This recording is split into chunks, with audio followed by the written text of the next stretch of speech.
Hey everybody! Joy here! I know! I'm in front of a different quilt.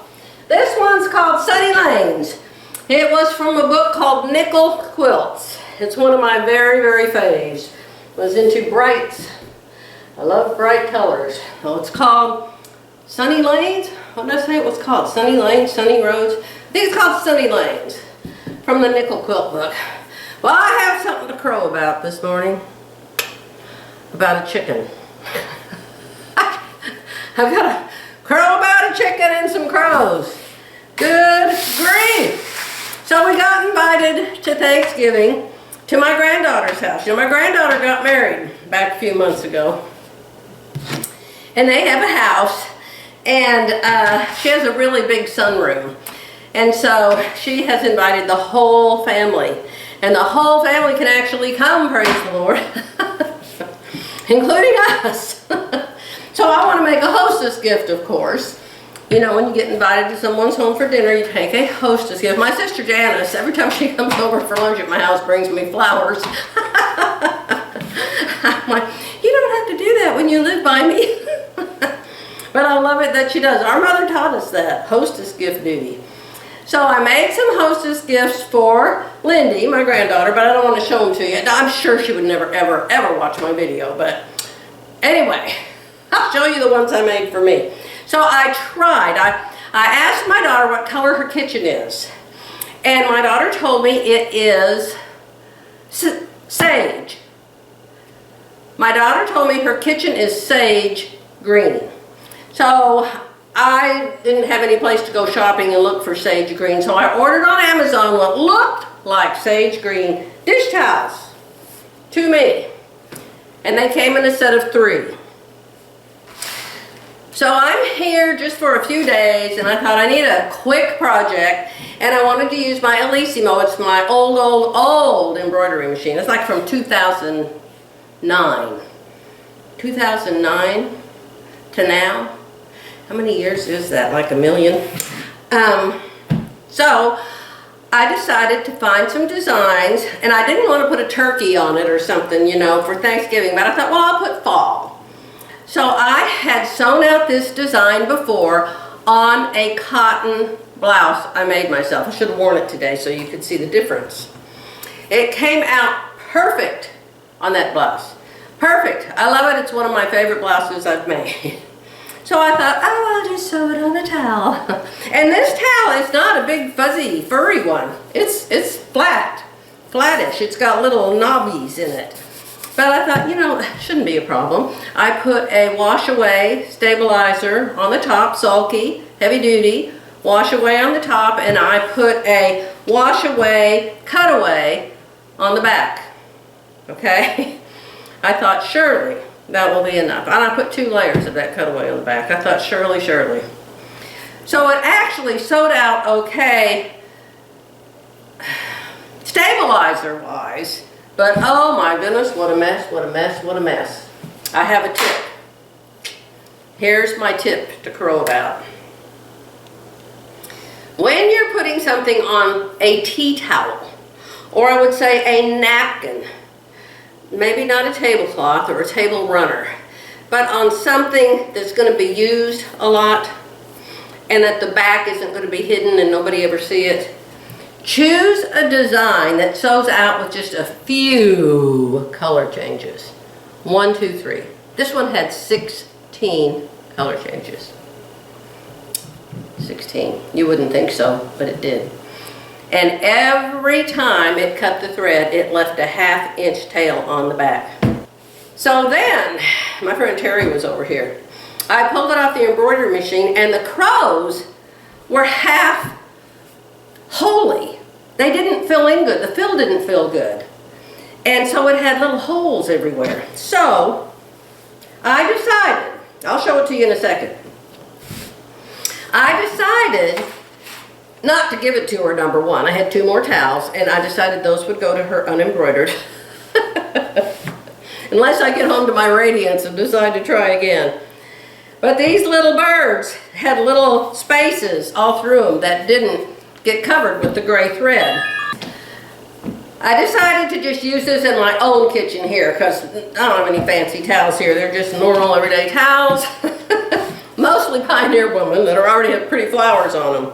I thought, oh, I'll just keep it and use it. So when I was using it yesterday morning, I thought, I wonder if I could take some Sharpies or something and color in the bare spots on these birds. So I came up here, went over to my cabinet over there, and I found these opaque fabric markers by Tulip. And it says permanent on them. And so I got out the one that looked like the grayest to me. It looks like silver on the tip. And you have to like pump it for like 10 minutes. I had to pump before I could get the color to come out. But it finally came out, and so then I just went all over these birds here. There's a place I missed with this gray marker. Hello. Actually, I think I need a darker gray for part of it, but that's what I've got. So here it is. 3 crows jumping in the leaves. So yesterday morning, I had colored the crows in with this gray marker and ironed it. You have to iron it for 1 whole minute. Oh, burned my press cloth up doing it. This whole room smelled like I've been on fire for half a day. This morning I was using it to dry dishes, and I thought, you can't even see the leaves. Up above the heads of these 3 crows, there's a whole bunch of leaves. Floating around in the air, a whole bunch of leaves. You can't see them at all. You can see them on the blouse I made. The blouse I made is yellow. And you can see those leaves really good. So I thought, well, good grief, I have more colors. So this was like 30 minutes ago. I grabbed this towel from downstairs and I decided to come up here and color in these leaves. So let's see what happens. Let's see if I can make the leaf show up. So this is an orange color. You need good eyesight so you don't overcolor stuff, and I don't see a pair of glasses in here. Hold on a second. So you shake, shake, shake. Now see, the tip is white. I'm sure y'all know this. You don't watch me unless you're crafty type people, I'm sure. And it takes a long time. You have to keep pushing, pushing, pushing. Well, are you talking about that chicken on your blouse? No. I'm not talking about the chicken on this blouse. I'm talking about the chicken on another blouse I made yesterday. Yeah. I'll go down and get my pot holders so I can show you them. I made pot holders at the other house, you know. And then I made some for the hostess gift. Well, then I thought I had this big box of laundry basket quilt scraps here. There's not really all scraps. Some of them are just fat quarters and layer cakes and things that I didn't use, but they're all, most of them, Edita Sitar's fabrics, which I love, of course. So I thought, well, why don't I make myself some decent pot holders? My pot holders are 35, 40 years old. They really are. You should see them. They're blue and pink and mauve because that's the color this house was when we built it 27 years ago. So that's why I know they're at least that old. Here it comes. See, it's starting to come down.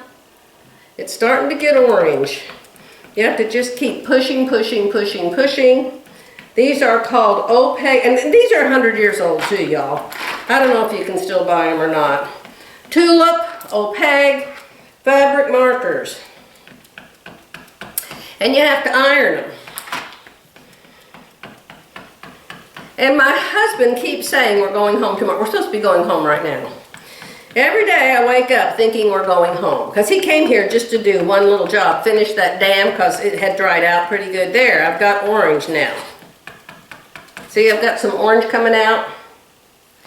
It's not coming out a lot. So now I'm going to color in. Ooh, it works good. Well, you got to get it like down in the little crevices. Ooh, which isn't easy. Let's see if this will work. Ooh, cute. The leaves are here, but it's just that, don't drop it because then you'll have a leaf where one doesn't go. Of course. Yes. So, what lesson did we just learn from that? we learned that we should cover up the part we're not working on so we don't color it orange. Okay, now look. Now you can see the little leaf. So I'm going to color in all the leaves. There's 2, 4, 6, 8, 10, 12, 14, 6, there's 18, there's 20 leaves, believe it or not, floating around the top of those crows. 20 leaves, you can't see any of them. So that'll be really cute.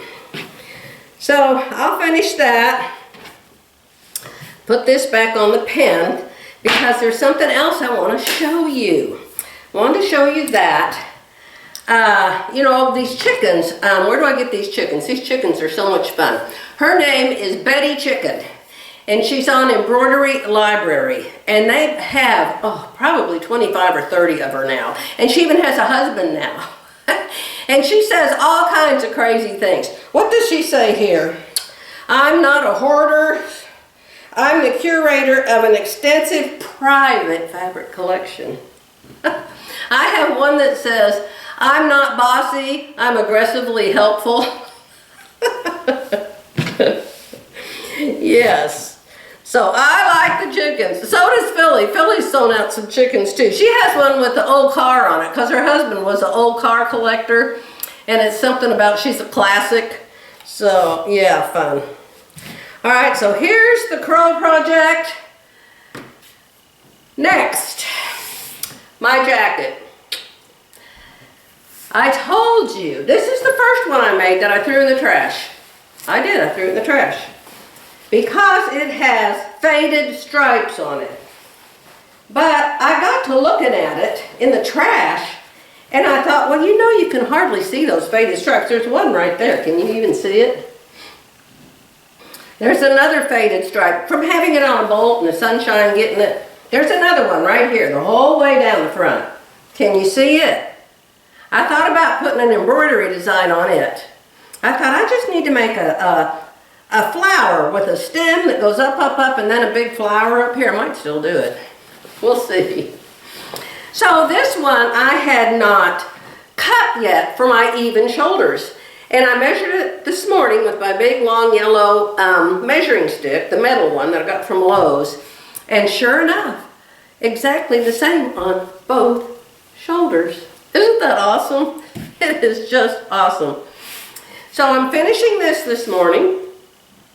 I'm going to try to, well, it depends if I embroider it or not. You know what I could do? If I had some fabric that was green, and I probably don't. Oh, you see, my mind just goes and goes and goes. I could like applique a green stem all the way up. I could do it myself. I could cut out a flower. Oh, I have to go. My mind is working. I have to go, be back. I'm almost done. Okay. Tell me if this doesn't look a whole lot better. A whole lot better. You would never have seen any of these leaves, but I bet you can see them now. Look here.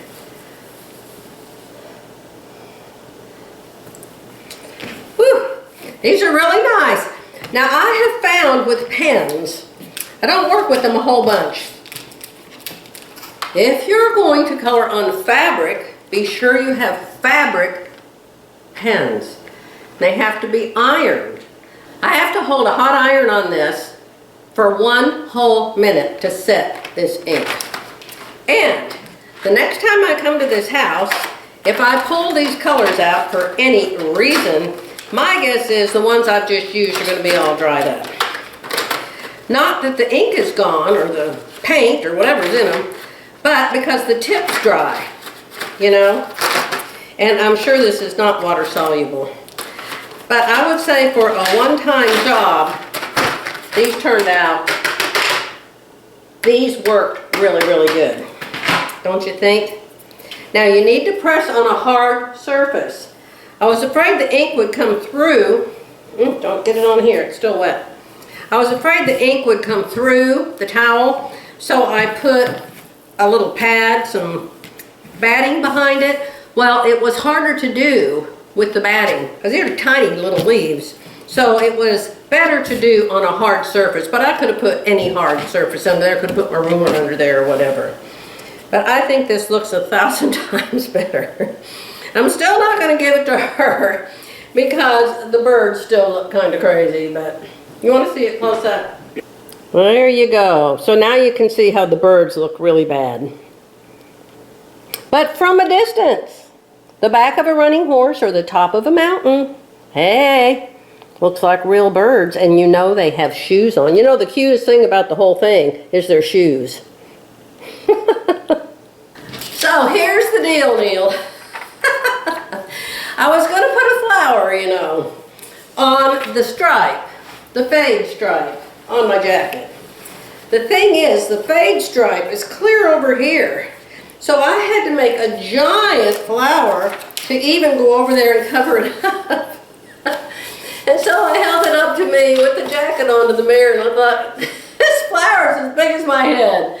I'm going to look like I have a head with one eyeball and another head with two. So we're not doing that. But I'm going to finish it right now. I like it. It's just going to be a plain old denim jacket. And my goodness, look what they do to jeans. They rip them up. They're just shredded at the knees, shredded at the bottom. I think they look like trash. So I think if somebody sees this, they're going to think I paid $1,000 for this to get this special fade stripe right there. Don't they use like sanders to make jeans look like that? Yeah, it's a very expensive collectible. I'm going to finish it right now. Look what I finished. Ha! I know. This was literally in the garbage. I mean, not the kitchen garbage with the food, but definitely in the trash to go out to the dumpster. And I took it out. This is the first jacket I cut out of this pattern. And I can hear you. I can hear you. What pattern is it? I can hear you. Hold on. Now this is an ancient pattern. Ancient. Let me see if it has a year on it. Do you have a year on you? Well, if they could write it any smaller. It's an old one. I don't know how you know if something's, what do they call it? An antique? They don't call it an antique. They call it vintage. I can just tell you it's really old. It's Simplicity 4552. And I made the dress out of this not long ago. It was a white maxi with blue flowers. I haven't even worn it yet. But I made the dress, and I made it a maxi, and I really like it. And then I saw this jacket on this pattern, and I thought, oh, I wondered if that would be an easy jacket to make. I'll show you up close. See there, the print one? There's the dress I made, only I made mine long. There's the jacket. There it is solid. And there it is print. And of course it always looks better on them. Let me see it back here. They don't even show you the front of it back here. Okay, so it's plain, like me. So imagine if I put this applique sunflower on it up here. That would look real good. Even if I shrunk it. Even if I shrunk it, it didn't look good. So this has no embroidery, no applique. But it does have the faded stripe on it. Tell me if you can see it. There's one on the sleeve. Here's one right here on the sleeve. You can see it on the inside even. And there's one right here. I don't know. I think the back is okay. But it was from where I had it folded on that bolt. And it's probably been there for years and years. It was out here in this house. And there's windows out there. And I never thought about the light fading my fabric. Because it's upstairs and there's 1,000 trees outside. But it happened. So I finished it. You know, just to wear down the street, which I might, to go to dinner tonight at the casino. And yes, those of you who like my blonde hair, oh, here it is. I hate it You know why I hate it like this? Look at my eyebrows. Those are my real eyebrows. God gave them to me. They've been that way since I was a baby. I was born with black eyebrows and black hair. I don't know what happened to my black hair. It didn't last very long. But my eyebrows stayed the same. So my daughter said, can't you do something with your eyebrows? I said, well, they're turning gray. Maybe I'll have gray eyebrows and orange hair. I don't know. But, oh, you know, when you look in the mirror and you don't like the way you look. And then I'll dye my hair and several people will say, I like your hair better blonder. So I'm sorry. I mean, I didn't even fix it today. I mean, I didn't wash it and fix it. You know, I ran a brush through it. So I'm so happy I finished this, I can't even tell you. I don't call this 3/4 sleeves, although they're supposed to be. I'd rather they were up higher. But I decided it would be a little warmer if they were a little longer, right? And you put some gloves on. So, not lined. The next one I will line. Remember, I cut this out. And then I found the faded marks and I decided I wasn't going to finish it, so I threw it in the trash. Then I cut out number 2. This denim has an itty bitty bit of stretch. The second denim is a woven with absolutely no stretch. The second one is the one I put the sunflower on the back and up here. It's downstairs in the laundry room. And I brought the yellow lining. But we're going home tomorrow and I don't have time to finish that, especially after spending all day on this. So that will be another project still. And I haven't shown you the chicken yet. I bet you can see the chicken over there on the door. These are the crows, something to crow about. And another chicken. Let me get it. I like to exercise. I really do. I love to exercise. I used to love to go to the gym. What was it called? All-American or something. And I used to go, believe it or not, with Jerry's ex-wife. We were married. Is there a bug on the floor? No, I guess that's some of my thread. Oh, the things I've got on the floor. Yeah, so Jerry and I were married, and his wife and I were friends before I married him because she didn't want him anymore. So I married him. So she and I used to go to the health club together and work out. And we would leave the club and we would go to Brahms and we would order a banana split and share it. And then we'd go home. So anyway, I love to work out. I'm not able to jump on the trampoline anymore because I have this hip issue over here. And when I jump on the trampoline, it hurts my hip. But I can still do other exercises. You know, they have a lot of old people exercises. If you don't know it, look up old people exercises on YouTube, and dozens of them will come up. And most of them will say, stand on one foot, and then a lot of them will say, play like you're sitting in a chair, you're bumping a door open with your rear end. They'll have you walk 1 foot. This one's hard. You have to focus on something across the room to do it. It's like, you know, you got stopped for DUI and they make you walk. If you'll focus on something across the room, you can do this one. 1 foot in front of the other. What are some of the others? They're so good. One of them is walk on the heels of your, you know, is it your heel? Yeah, it's your heel. Walk on the heel of your foot. And then there's another one that tells you to walk like the Chinese do, real slow. Heel all the way, get up off your toe. Walk all the way, curl your toes. Walk, and you do it slow.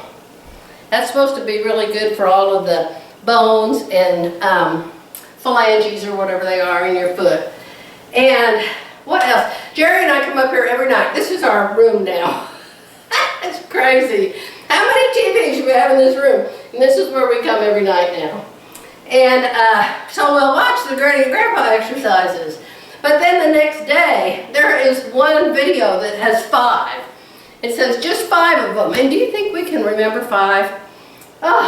I think one of them is get on the wall and put your shoulders and your hands and your head on the wall and move your hands up and down.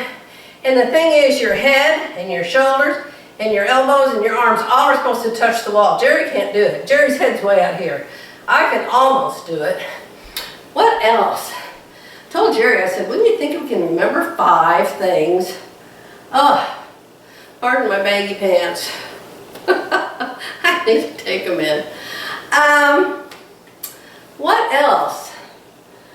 5 things. Lift your knee. No, you don't lift your knees. And then there's another thing that the Chinese or the Japanese or somebody do. And Jerry used to do it all the time when I first married him. And that's when you're all the way down on the ground. Can you even see me? All the way down. And I can't do it. I mean, it looks like I'm doing something, but I'm not. Your feet are supposed to be flat. I'm on my tiptoes. Your feet are supposed to be flat. Ah! Like this. And then work. You know, go around and do your work like this. Right. Oh, and then I remember another one. The other one, I don't even know if I can show you. It's called, I think it's called, like the dog, the pointer. Let me take this goofy jacket off. I think, how did I get into this? You never know what I'm going to swerve off into. What does Becky say, squirrel? You have to get on the ground. It's called the pointer, I think. You have to get on the ground, and you have to get on both knees and both hands. I don't even know if you can see me. And so then you put one leg up. Ah! It hurts my hip. One leg up and one arm up. And I don't have a mirror, so I don't know if I'm doing it right or not. But if you're a granny or a grandpa, and you're ancient like we are, if you can do that, you're supposed to be in good shape. So, it would help if it wasn't a hard floor under this front. So, why are you holding that chicken, Joy? That's how I got into exercise. It's my exercise chicken. You never realize how long a minute is until you are exercising. So this is the one I wanted to tell you. I did yesterday. And it's very thin t-shirt, St. John's Bay I got from Penny's. And when I got it done, the letters, you see the back of the letters? Every single cut that the embroidery machine did on the back, they were all a ½ inch long, and there were dozens. Because every letter sewed and cut, sewed and cut, sewed and cut, sewed and cut, beginning and end. So I just stood here yesterday and gave this thing a haircut on the back. So I would say better to do a thicker knit or a woven if you're going to have a lot of cuts on the back, because oh my goodness. And then I had the wash away. That's what's on this hanger. I had it hanging up to dry. I had to wash the wash away on the top off. Okay? I want to tell you that about my chicken. I told you about my, what were those other things? The crows. And you saw my jacket. Super simple. Super simple. Can you see the faded stripe now? You're probably like, we saw it right away, Joy. I've got to go. It's 4:30 and we really are leaving tomorrow. And I think I've shown you everything I've been working on, including my exercises. Look for the elderly, oh, they call it senior, some kind of exercises, and see if you can do them. How long can you stand on one foot? You're supposed to be able to stand there 30 seconds. Usually I can stand on, and almost everybody can stand on one foot better than the other. Let me see if I can stand on this foot. It's all about balance and not falling, you know. And we have stairs at both houses. So we're up and down stairs all the time. So standing on one foot, remember that one. Oh, maybe I'll write them down. In my next video, if we watch the granny exercises again, I'll write down the 5. And then I can remember to tell them to you, because I sure can't remember right now. This is an insert. I keep forgetting to tell you what I did with all my thread. I found the nicest thing to put my thread in. I have always had it on the wall on thread spools, and all of my isocord thread that I use for my embroidery machines and for my long arm are on great big thread spool racks. But I didn't want to put a bunch of holes in my brand new blue room in there. So I looked online and I found these, and I loved them. I just love them. I wish I'd known about them 1,000 years ago when I started sewing. They're two-sided, and each side holds regular sewing spool Coats & Clark thread. That's one side, and I have 3 of them. Here's the other side. Look, I even have room left over. Aren't they nice? So I'll put a link below. Hey, you can buy them in my Amazon store. How about that? I'll put, and look, you can carry them like this.